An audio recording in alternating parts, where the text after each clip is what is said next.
Hey, what's going on, guys? Yesterday, I was in a tech and art show at the Clary Smith Center at the University of Maryland. Now, I say yesterday because I'm recording this the day after it happened, but just know that it was at some point in the past, September 14th, 2019, on a Saturday, and it was pretty fun. So, every year at the University of Maryland, there's a show called NextNOW Fest, and it's sort of like a futuristic, artsy sort of get together thing that they have at the Clary Smith Center. You got all sorts of people come out there. Like my friend's band played there the year before this. I've seen Immersive Atoms, which is this art and tech expo that I'm a part of at UMD. We come out there every year. I've seen wrestlers there this time. That was interesting. I did not expect to see a man dressed up like a boar, but I did, and it was pretty cool. And there are all sorts of other local art and tech inspired organizations that come out, like Art Tech House, which I kind of want to do a project with at some point. They seem pretty cool. But anyway, what Immersive Atoms was doing, we got signed on to work with this group of composers called Tempo, also at UMD. So we had like four groups of a composer, three musicians, and then a programmer.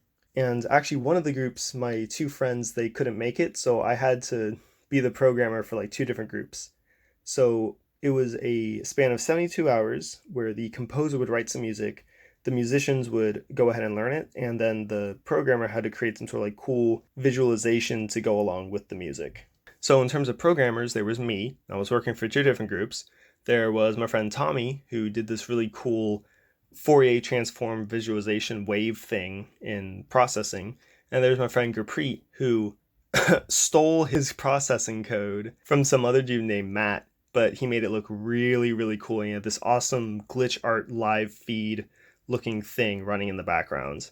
Honestly, I think Gurpreet's was one of the coolest looking, but granted, there were only three of us. So what I did was I created a little project using the JavaX Swing library, and I just basically just had a bunch of different little animations that played throughout the duration of the two songs that I was playing it for. And it was pretty cool. So I'll show you all the projects, on the screen here as I'm talking, or maybe even after I'll do a little bit where I just show off the animations and the music. Because the music that the composers made was pretty good. So I started working on it. I started working on my project on Thursday because we had Thursday, Friday, and Saturday for the 72-hour span. It was sort of like a miniature hackathon, but it was a lot smaller and more art focused. So I think it was definitely a nice change of pace from something like Bitcamp, Technica, equals equals, or maybe even a Hack UMBC. So I started on Thursday and I actually pulled an all-nighter that night. So I literally did not sleep Thursday night. If you saw me Friday, I was probably either close to falling asleep or I was sipping on whatever coffee is called when you don't put any cream or sugar in it. I can't think of it off the top of my head. Or I was also drinking a tea or a yerba mate, anything like that. Basically, anything I could do to stay awake. And then I worked on all that a little bit on Friday night. Then I finally got a good night's sleep on Friday. I woke up Saturday and I was working on stuff all the way up until the concert. So I had all the visualizations done by Saturday morning, but I wanted to see if I could hook up some of the visualizations I had built with a Fourier transform to figure out what frequencies are being played at what time in the music. Because I wanted some of them to pulsate with the actual beat. I thought that'd be pretty cool. So I was going to write a USB library to like pull in the raw waveform data because Tommy had a microphone that could allow me to do that. But I couldn't quite finish it in time, so I decided to just cut my losses and finish at the scheduler for the two different groups I would be performing this for. So I did, and everything worked out pretty well. But, don't take my word for it. I'm going to show you some of the footage I've got from the actual event right now. So enjoy.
Alright, that's pretty much all we got for this video, so thank you all so much for watching, If you enjoyed it, please consider giving me a like, share, comment, subscribe, follow me on social media, click the notification bell, all of that YouTube stuff. If you want, I also have a few other videos around the screen here if you want to keep watching. That's all I've got for you guys, so thank you all so much for watching, and I will see you all next week. I was gonna do that. I was gonna make a video as well for mine. Yeah, dude, you should make a video. They got colored trees.